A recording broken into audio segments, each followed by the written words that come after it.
power kitten yung bilhin natin. Kasi parang mas nagustuhan niya. Mas mahal nga lang ng konti.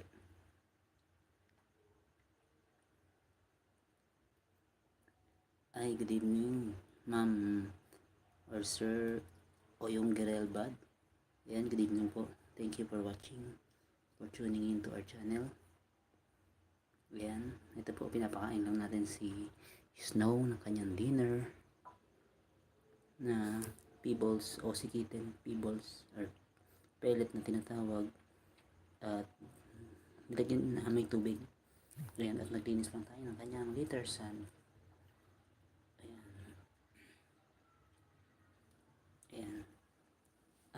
Invite ko nga po pala kayo sa na i-check yung ating latest upload na video. Ayan. Please check our latest uploaded video ngayon.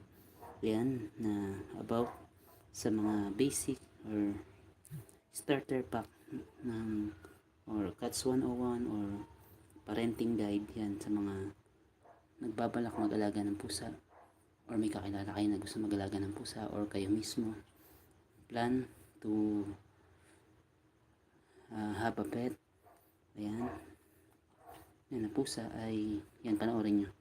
Mga basic yun, parang all in one.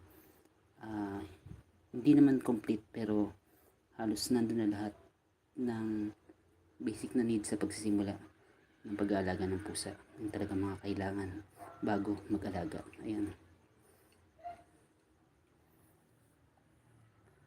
Na hindi tayo talagang professional pero yun nga, based on our experience, tapos mga research natin or bang nabasa, napanood din mula sa mga experience na pet owner din or cat owner na kagaya natin. Ayan.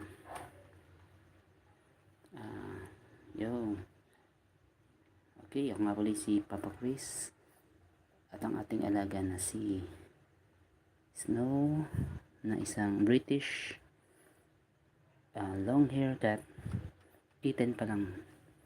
Ayan,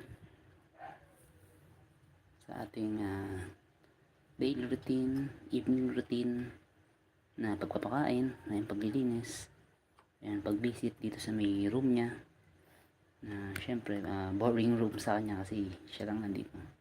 And then ayan, kaya minsan dinadalaw natin siya. Ayan, yung anak ko talagang amo nito. Ako ay tagapagpakain lang, tagabili ng mga kailangan niya. Ayan. Ayan, yung anak ko talagang ilaga talaga nito. But yun nga, ako yung talaga dahil sa bata pa yung anak ko, ako talagang, kaya ako yung nagmamanage lahat ng yung pagbili ng mga pagkain, pagpapakain, paglilinis. Ayan. Okay.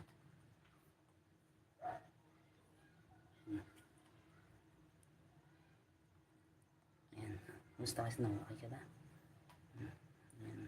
Si Snow ay, kung di ako nagkakamali ay 7 months na siya. 7 months old. British long hair kitten. Ayan. Kung paano siya naging long hair kitten, mix breed siya ng, cross breed siya ng yung buntot niya Persian, kaya yan, maganyan yung balahibo niya, mahaba.